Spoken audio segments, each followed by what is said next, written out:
Good afternoon. What's going on, everybody? How are you all doing this afternoon? Welcome to Dylan Talks Tone. Welcome to the Just Gonna Say It podcast. And we're going to talk about Grail guitars today. And we're also going to talk about, I think, my new favorite product of the week that I want to get my hands on. So we'll chat about that for a little bit. Please do me a favor, hit the subscribe button and the like button if you like guitar stuff, because that's what we do just about every day of the week here. And then I also want to tell you about Dylan Talks Tone. Down below, there's a link for that too. You can go buy pickups. Also, our Off Topic, our other channel. In case you want to know anything about us that's not guitar related, the Dylan and Leslie channel is linked down there as well. You guys are awesome. So cool. Let's get jamming on this thing. It's Tuesday, and things are crazy around here. We have been absolutely bonkers busy. So here's what I think I teased this a couple of times this week, and I teased this a couple of times this week, and we want to talk about Grail guitars. Now let's. And I am actually going to try to timestamp this stuff. That's what I'm writing down right now. Let's try to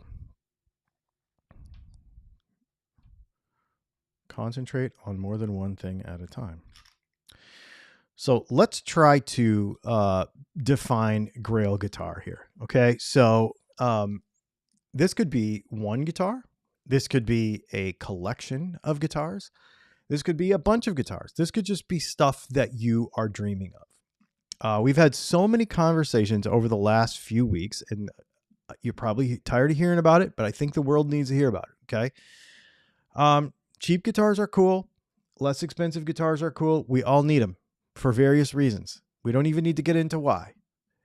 But what I don't want to do is I don't want to be part of a thing that causes a race to the bottom, where we're always looking for the cheapest thing for the money, that kind of thing. Now, to serve a need totally makes sense, whether that's budget or the situation, or you don't want to beat your nice guitar up or whatever. You want an inexpensive guitar to mod. There's all kinds of reasons to have them, right? Super cool. That's what they're for. And we love that. In fact, that's what Dylan Talks Tone does. We make pickups for those guitars, right? We upgrade pickups in guitars. So that's really cool. That's what they're for. That's not what this conversation is about. This is not the best guitar for the money. This is not anything. This is, what did you have? I know for sure. I know this for sure, that those of you who are of any amount of age did not have a Dodge Reliant K car on your wall as a dream car. Okay. Those of you that are younger than that, you did not have a Pontiac Aztek on your wall as a dream car. You did not have a Ford Escort, unless it's one of those really cool rally ones from England. We won't get into that. You did not have, I don't know.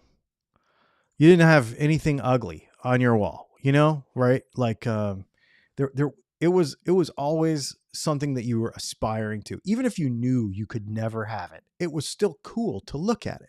And I know for sure that a lot of you go to websites, whether it be, I don't know what you're into. I'll just tell you some things that I'm into. Okay. So, I was looking at a $21,000 fountain pen this morning. Am I going to buy it? No, absolutely not. Even if I could afford it, I probably wouldn't buy it, but it's cool to look at it. It's neat. And the work that went into it and the craftsmanship's really cool. There's $3,000 pocket knives that I think are beautiful pieces of art. Would I ever buy one? No, but it's still fun to look. It's still fun to think about that kind of stuff. And it's just fun. So in that conversation, AMC Pacer, exactly. So, what I would like to do is I would like to chat with you for a few minutes today about what your Grail guitars are. What are your dream guitars? What are the things that, and this is no money object. This is no time object. This is how we get a place. This is how, I own a Grail guitar that I didn't know that I was going to have ever. I own it now, but it took me 40 years of playing to get there. seeing other people around me have it. It's my D28. That's one of my Grail guitars. Not on this list. I made 5 new ones. But that's what we're talking about here. We're talking about the things that you dream of and that you want and love. Okay. Now, this does not have to be dependent on your skill. This does not have to be just because you think something is cool doesn't mean you have to be good enough to use it. Right? That's dumb. You could own a fast car and enjoy shining on it. 99% of guys that have fast motorcycles cannot ride them the way they should be ridden. I know, because when I pull up behind them and I see those chicken strips on the side of the tire, I can tell they never ever lean that thing over. That's not my motorcycle, but you can definitely tell. So it doesn't matter. They think it's cool. They love it. So they buy a cool motorcycle. That's what we're talking about here. Just cool things because they're cool. And so I want everybody to dream with me today. That's what we want. So let's go through a few and let's see. I want to see what you guys are saying first because this is fun. So I'm going to start from the bottom up. Let's get those likes going. Thank you.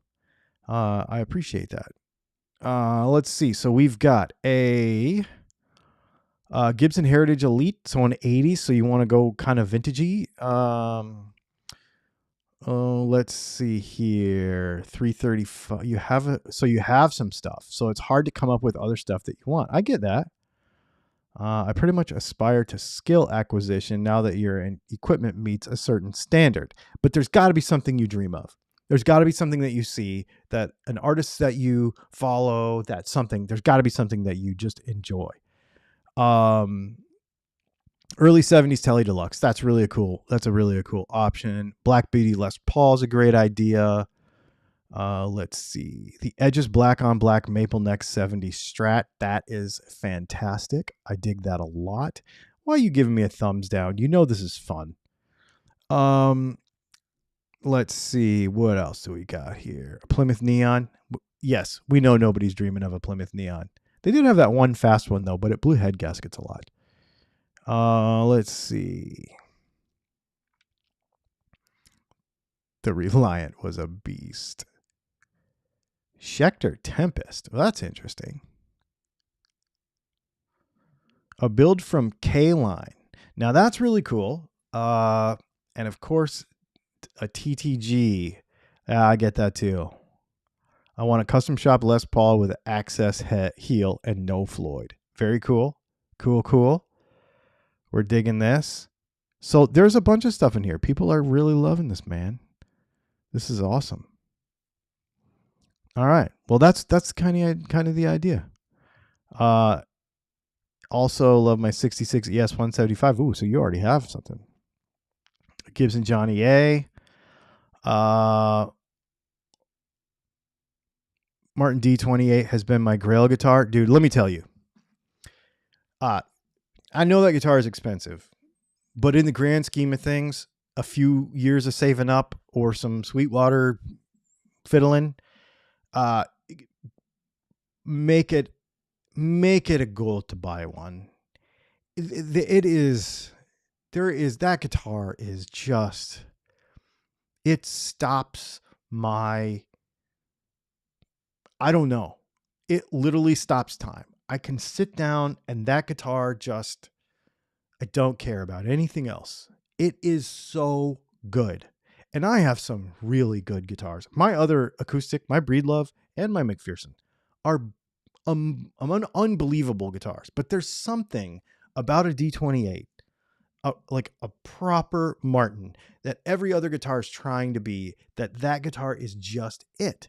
It is amazing. And what's really funny is I was going to buy a D35 because I love the back and I love the bound neck and all that kind of stuff. And I was like, no, even the D35 is an evolution of the D28. The D28 is what everything else is trying to be. I want the thing. You know what I mean? And that was absolutely the right choice. PRS private stock. Okay, so let's get into a couple of honorable mentions for me. These did not make my top 5. This did not make my top 5, but I'm going to tell you because you guys have given me a couple ideas that I forgot to write down for this. And one of them is a PRS private stock. It didn't make my top 5, but it's something that I've seen and I think about a lot. I think about buying a PRS in general, even just a CE24, something cool. It doesn't matter. Just a proper PRS. I don't mean like, I mean, I have a Fiore and I have a Silver Sky, but I don't consider those to be what we think of as a PRS, right? So I want a double cut, fancy wood, probably in some sort of blue or green, or maybe pink or purple, but not gold, not like just fancy wood for fancy wood's sake. It's got to be some kind of crazy color for me. So some kind of, the denim blue thing, the green, that really bright green, something fun, right?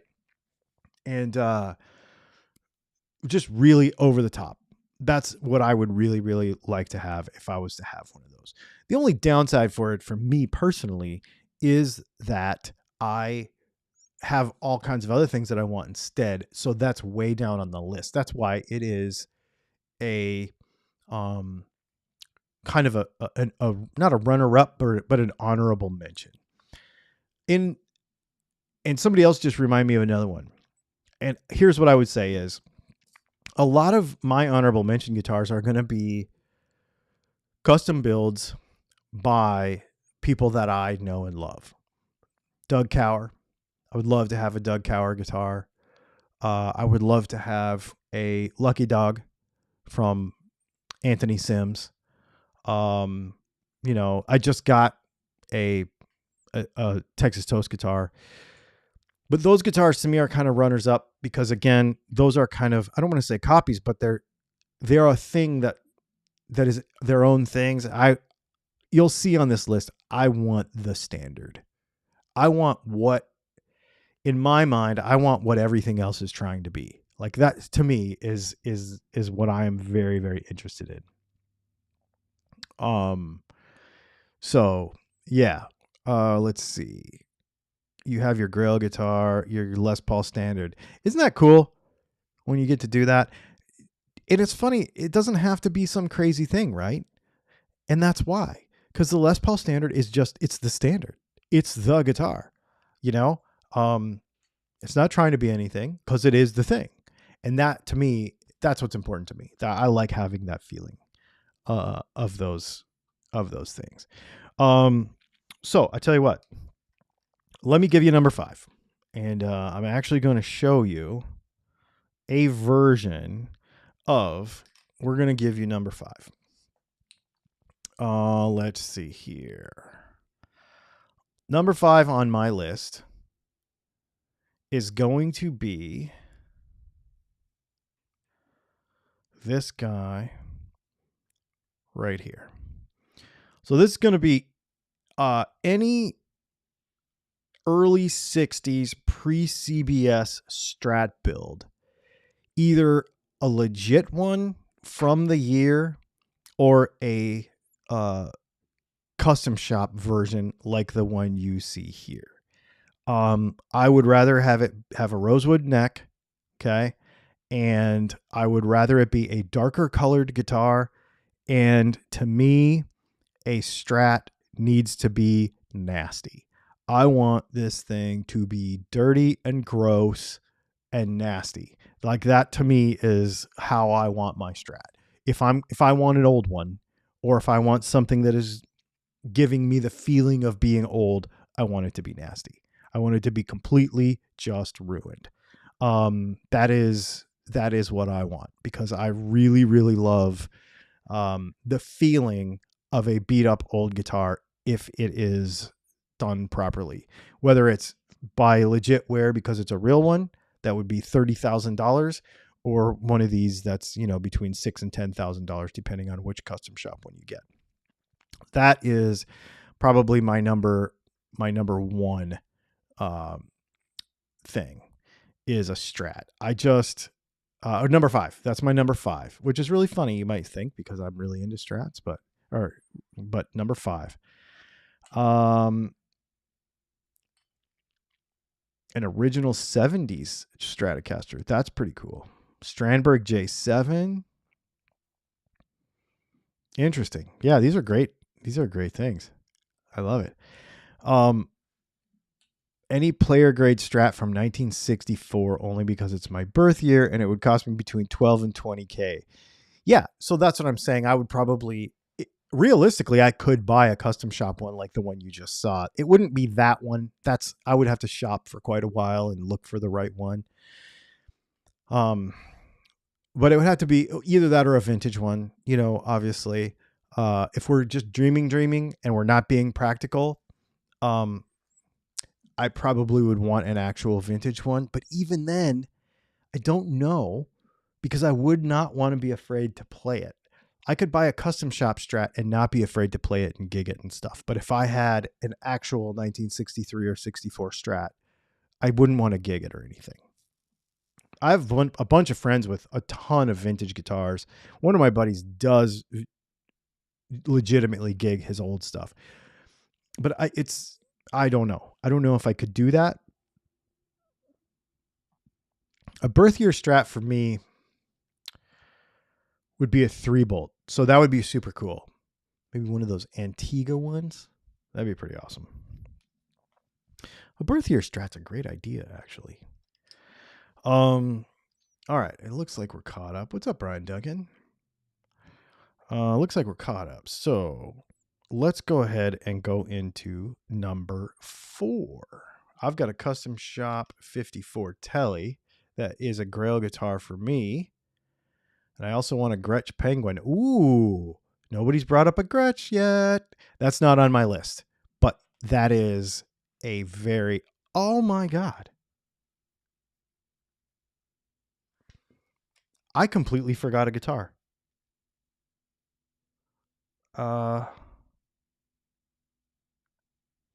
Well, you know what? We're going to take this one out. And then this one is going to be 4. And then this one is going to be 3. Nope, this one's going to be 2 still. 3 is going to be...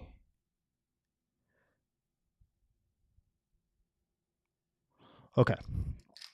We have quickly revised the list. So let's get into number 4. And we've actually deleted one because I forgot a guitar that is very important to me and my collection. So here we go. I want another Martin. This is and I want this one. This particular one, the Martin D45 Modern Deluxe in natural. So the Modern Deluxe series is where they've done carbon fiber pins. They've done some very interesting things to give this really vintage looking guitar and vintage, it is around for, many, many, many years, but they've done a couple of things to it to make it really cool. It is beautiful. It's something that I just think is just an absolute gorgeous. It's over the top bling fest, which isn't typically me on the guitar side. Usually I'm not a blingy guitar guy, but this thing is wicked, wicked cool. And this is definitely on my list of Grail guitars is a D45. It's always been something that's been on my list. Let's see who else we got here. 61 LPSG. 61 LPSG. Oh yeah, very cool. I'm not a collector and I'm not a player, so I don't care about dings and dents. Same. I don't care either. It's funny. I want shiny guitars to stay shiny. I don't want to beat up my Les Paul. I don't want to beat up my blue PRS. I don't want to beat up my Silver Sky, really. But my SG and my double cut and I've got a bunch of other guitars that I want them to be beat up. I don't clean the metal so that it tarnishes properly. Like I want it to be worn. And I don't have 70 years left in my life to do that, So, yeah. Oh, wow. I love this. Everybody's getting to know each other in the thing too. Very few acoustic guitars here, which I find is interesting. I guess on my honorable mentions list, I would definitely put an Esquire, an original Esquire with one pickup, the original one pickup Esquire. That would definitely be on my list. Mother of Pearl binding makes me vomit. You know what's funny? Mother of Pearl, like in a pick guard, I hate that. Anything like where it's really big, I don't like it. Like, I mean, like multiple square inches. You know what I mean? I'm not into that at all. But to me, it's not even about the. To me, it's not about the color of the thing as much as it is the work that goes into placing the pieces. So when they do a rosette and they set all those pieces in there, that is just fascinating to me. The way that's all done and the work and the inlay work and all that stuff, that is super fascinating to me. And I really, really like that. I have a lot of nice guitars, but I love my Squire Telly with Dylan T6 pickups. Thank you, sir. I appreciate it very much. That's pretty awesome. All right. Let's go on to number 3. And actually, I need to Google this up because I forgot about this guitar and I did not have one ready. So give me 1 second to click it on over here and we will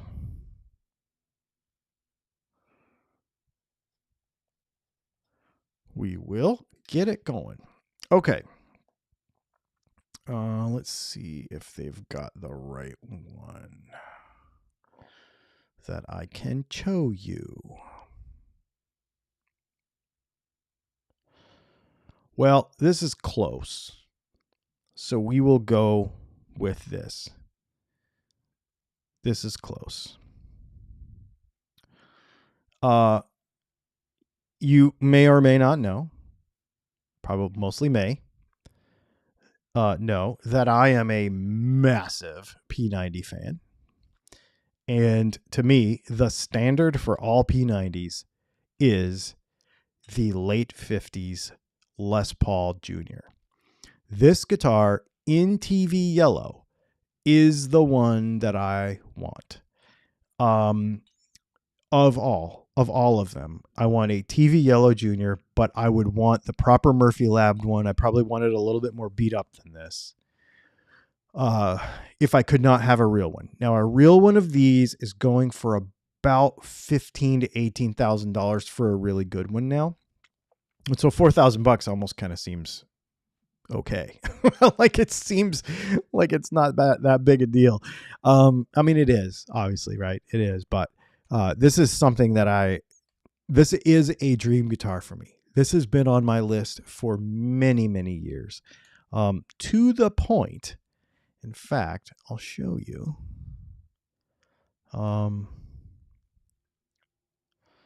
To the point that if you give me just a second, I'll show you, for those of you that are new to the channel. 1 second. And for those of you that are watching, those of you that are listening on the podcast networks, on Spotify and stuff, well, Spotify, you'll be able to see it, but not on Apple. Hang on.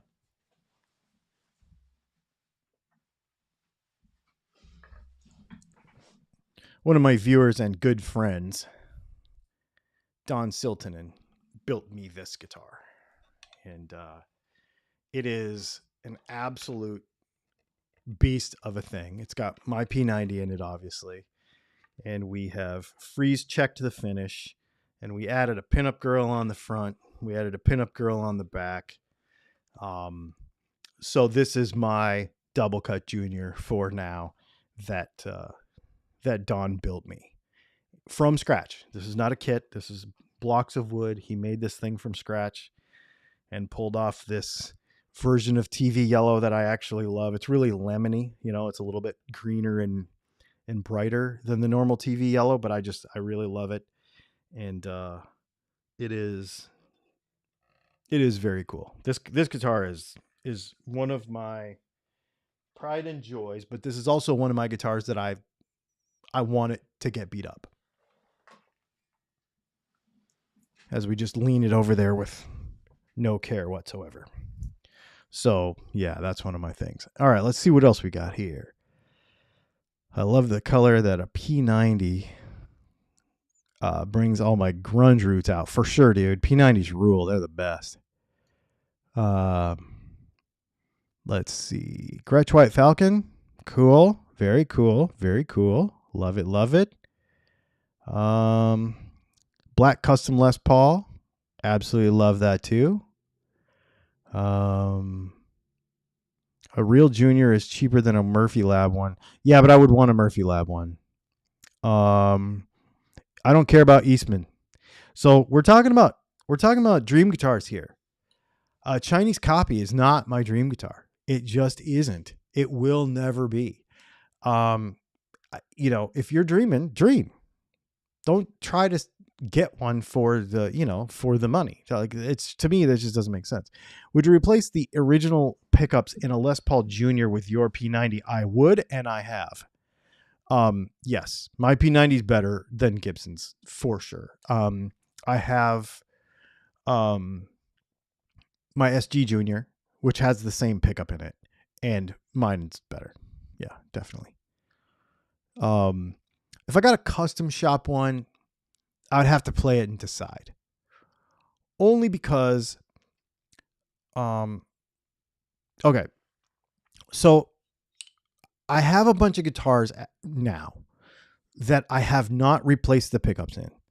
The reason I have not replaced them is because I want to have good examples of what I am doing. So we could go, we've been making our flat 6 Tele pickups and our P90, for example, for almost 10 years, right? If you don't have a good reference, now I have a P90 that I made a long time ago, but what I like to also have is, again, the thing that everything is trying to be or improve upon, the original thing. So now that I have those things, I like to be able to use those for a reference. So my Tele has the Fender pickups in it. My PRS has the PRS pickups in it. My Silver Sky has Silver Sky pickups in it. I have a bunch of guitars with their original pickups in them. But that is so that I can have almost like a reference library of those tones that I like. Now, if I bought a Tele and I did not like the Tele pickups in it, I would either sell that Tele for this purpose, if I was buying it for this purpose. That's why I didn't buy a Blackguard. I bought a 64 because 63, 64, because that's the pickup generation that I want my pickups to be an improvement upon, not a 50s Blackguard. I don't care about 50s Blackguards, not super my thing. What we're shooting for is this, only better and out of modern materials and more accessible. So to have those things as a reference, that's why we do it. It's not that I wouldn't replace pickups, but I use the guitars with original pickups in them as tools for that reference. It just helps. It's a nice thing to have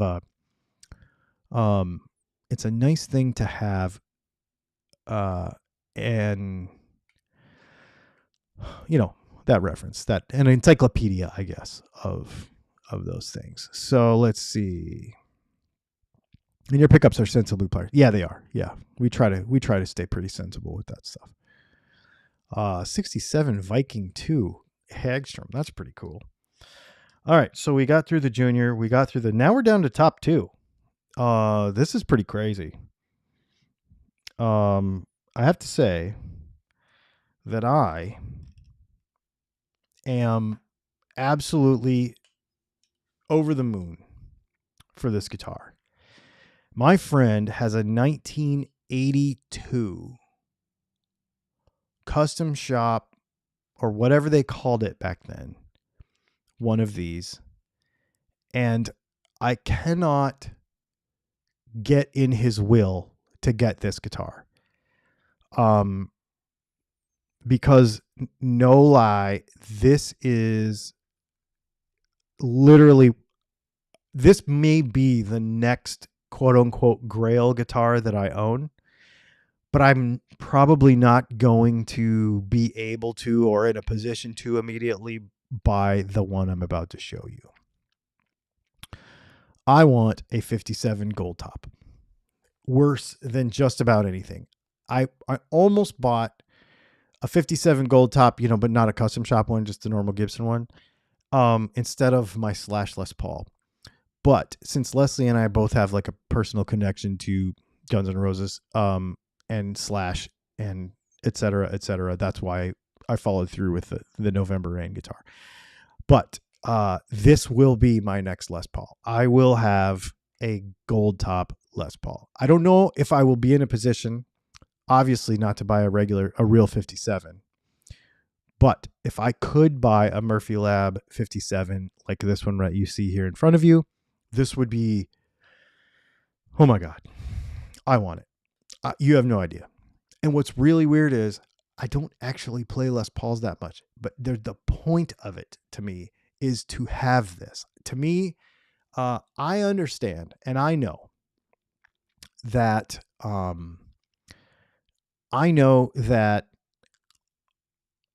for most people, the standard for Les Pauls is the 59 burst.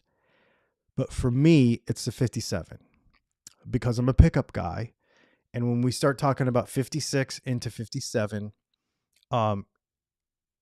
it is the beginning of what the humbucker really was, right? And so that's where I am. That's what I want, because that is the beginning of the good PAF, number one. And number two, there's something about a 57 gold top for me, because the color, it was done in such a way that it actually turned green, right? And B, that it's a burst that's been painted, more or less. And so the history of it and the place in history, to me, the 57 is the one. I know a lot of people want 59s. If I had an opportunity to buy a 59, obviously I would, but I don't have that kind of money. But if I was to have the choice, if you were to say, I'm going to give you one or the other, but you have to keep it forever, I would want a 57 over a 59 because of its place in history. And that's really where I'm at. Pelham Blue SG. Ooh. Oh, another runner-up on this list would be Trini Lopez in Pelham Blue. So Dave Grohl's guitar, basically. I want one of those too.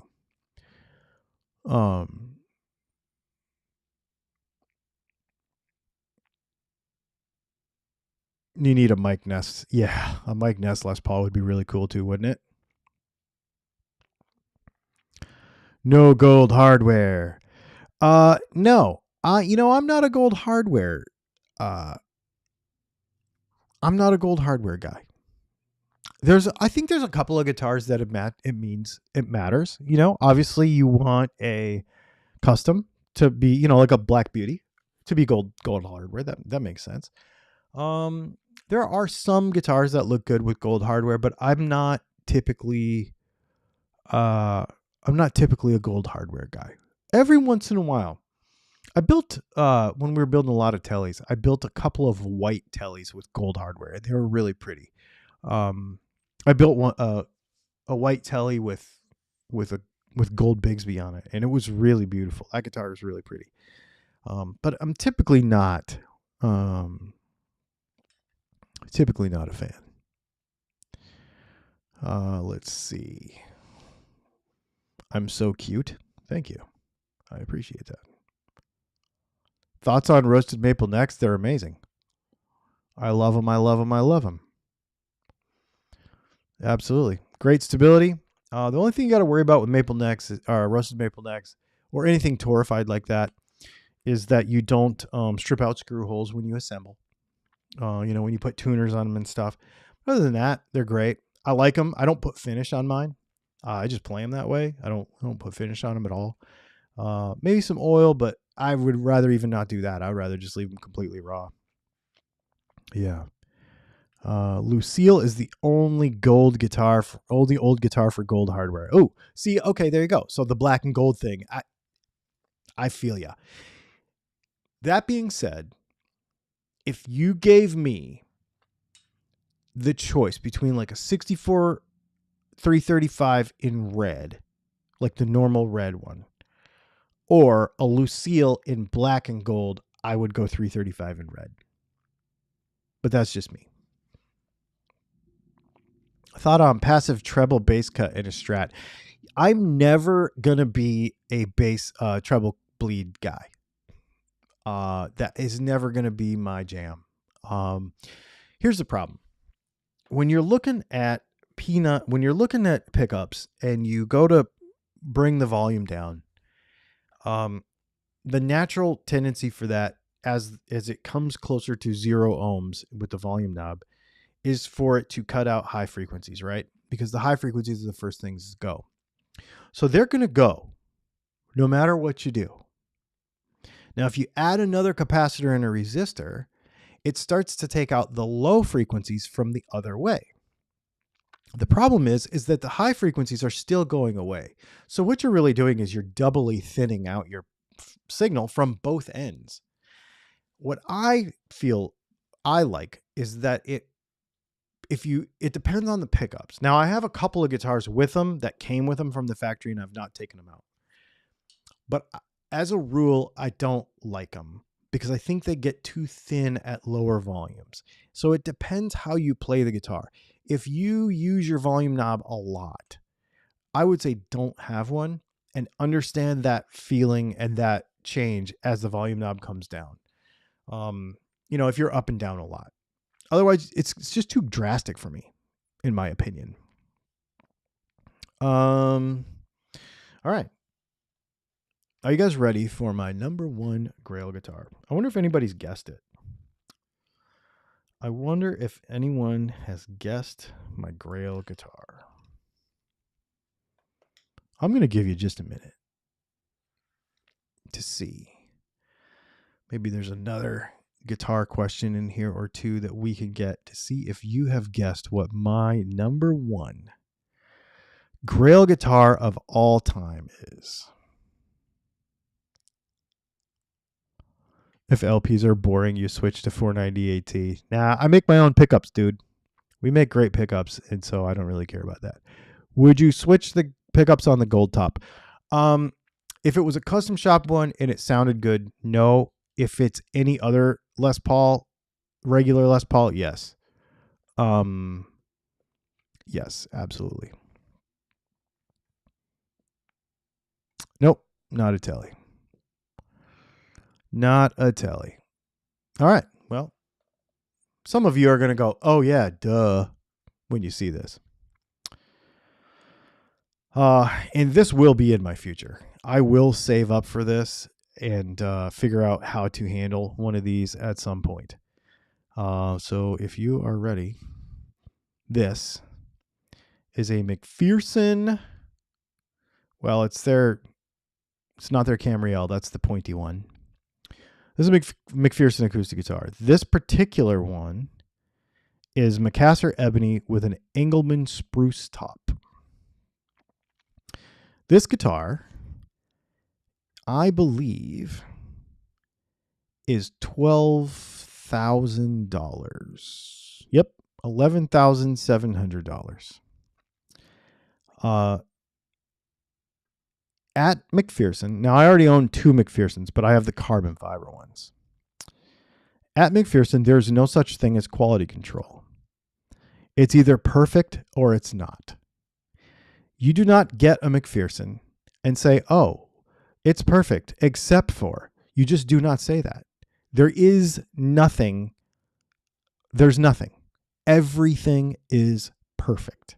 These are the most perfect guitars I have ever seen, ever played. They are absolutely flawless. There's no pencil marks. There's no glue drips. There's no rough edges. There's no nothing. These guitars are perfect. And they stay in tune perfectly. And they sound incredible. They're engineered in such a way that no other acoustic guitar is. When they do this rosette around this D-shaped sound hole, there is no seam in this. They put a solid piece of wood in here, and then they cut it out so that there is no seam on this rosette. That's the kind of stuff. I mean, this thing is unbelievable. And if you ever get to play one, they're phenomenal guitars. And they have no truss rod. They have a carbon fiber reinforcement. They need no truss rod. The setup is always perfect. Everything is perfect. These guitars are absolutely incredible. This is my number one. This is what I want. And it's weird to say because, I'm Dylan Talks Tone and pickups and all that stuff. But when it comes down to it, I want an acoustic guitar. That's where I'm at. I want an acoustic guitar. I'd never be able to keep that thing properly humidified where I live. Yeah, that's true. Yeah.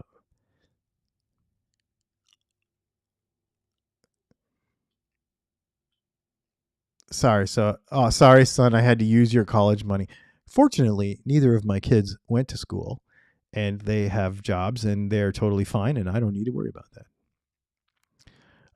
Nice hole to lose your pick in, but you don't lose your hole in that pick. That you don't lose your pick in that hole because it's not in the same place. I have a McPherson carbon fiber guitar already, and you can't really lose your pick in it. It's pretty awesome.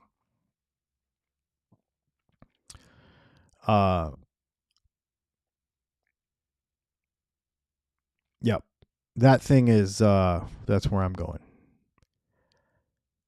Let's see. Double neck Jimmy Page. Love it. Dan Armstrong. Nope. Yeah, it's pretty cool. Yeah. So there you go. If you have any questions, get them in here, and we can answer a couple of guitar questions if you want for a few minutes. But that is my top 5. It's been fun to hear yours as well. On these things, is a 335 on your list? It's not a Grail guitar for me, but I'll grab one. That is on my list to buy, but it's not. This is like it sounds bad to say, but a 335 is just kind of an attainable guitar for me. Like I can just go get one. And we just like write it off because it's what I do and it's kind of within the bounds of normal daily life. These guitars that I gave you are things that I would really have to plan for some years.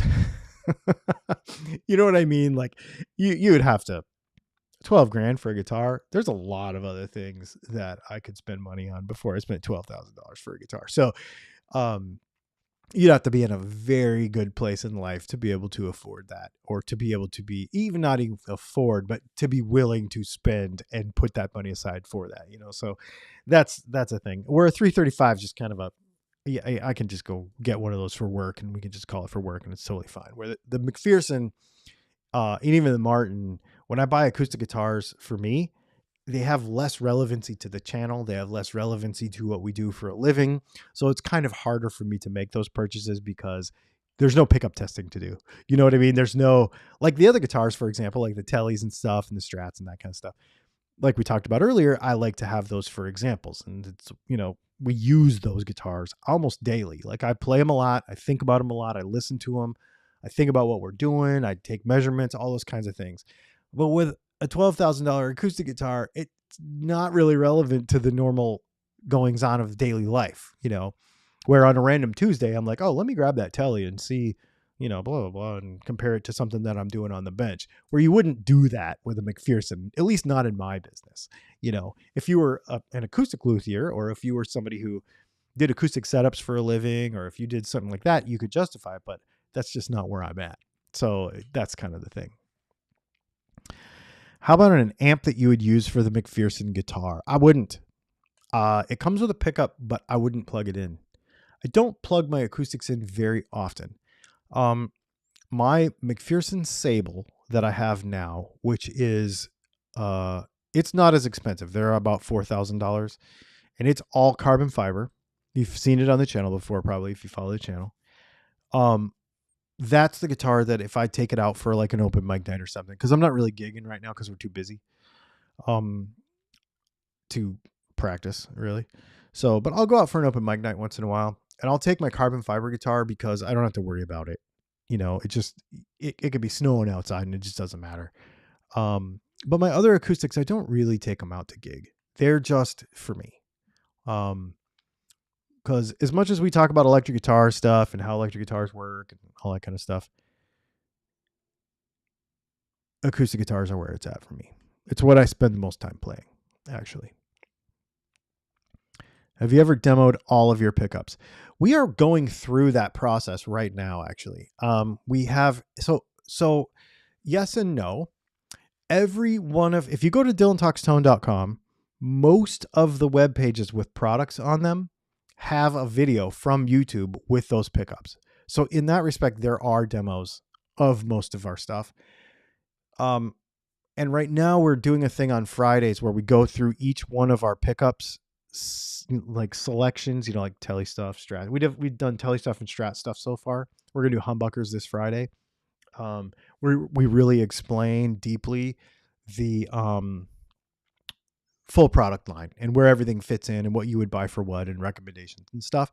So if you go to our website, like for example, I'll show you real quick. Actually, this is easy enough to just show you because I have a thing that does it.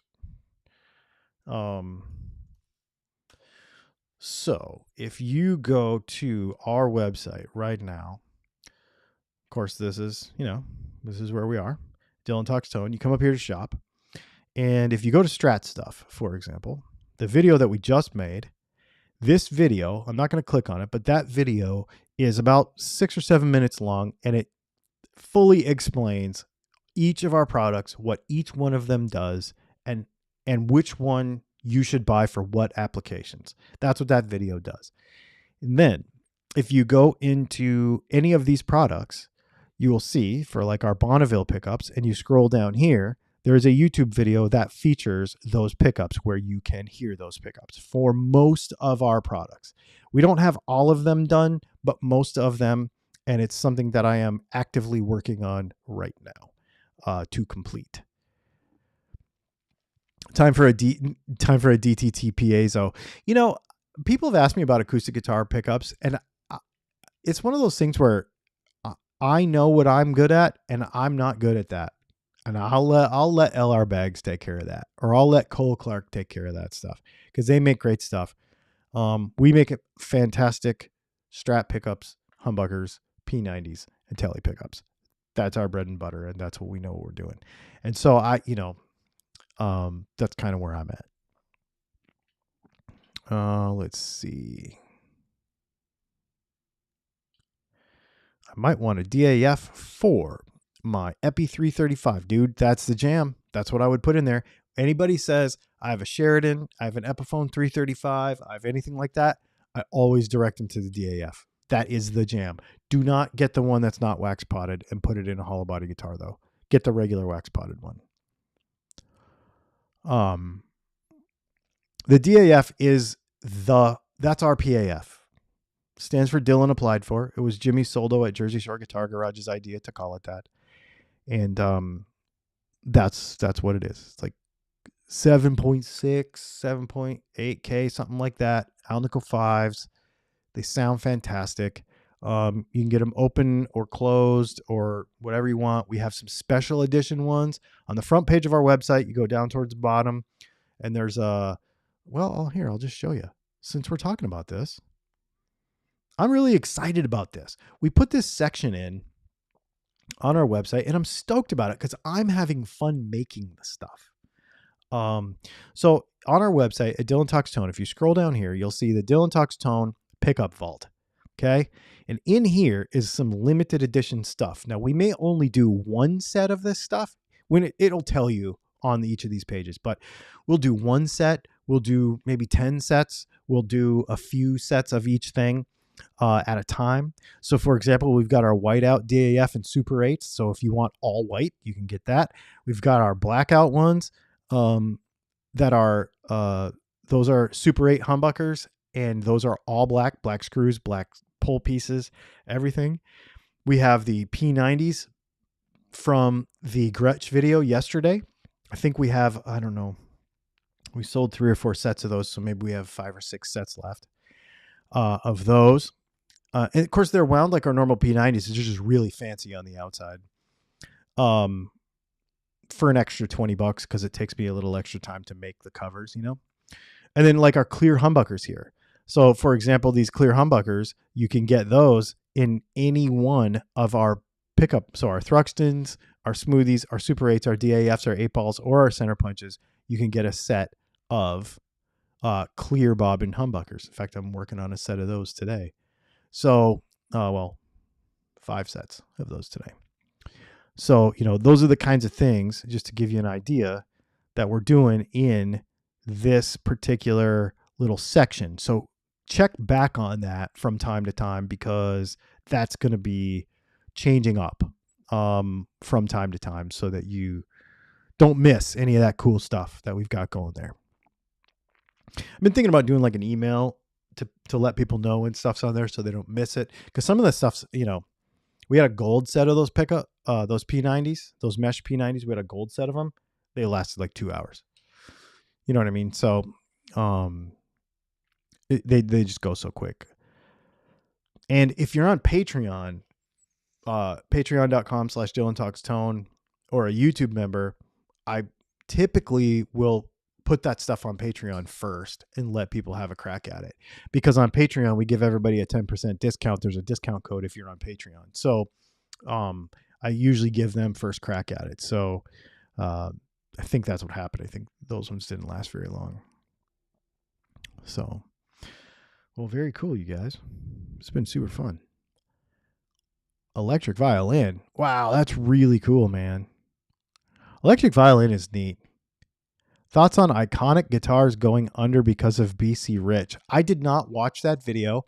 I'm bummed out about Iconic because one of my friends is an artist with Iconic, and they make really, really cool guitars. So I'm not sure. Do you make Jag pickups? We do. If you don't see them on the website somewhere, just shoot me a message on the little chat thing down in the right corner, and we'll get you sorted. Yep. Cool, man. You guys, it's been super fun.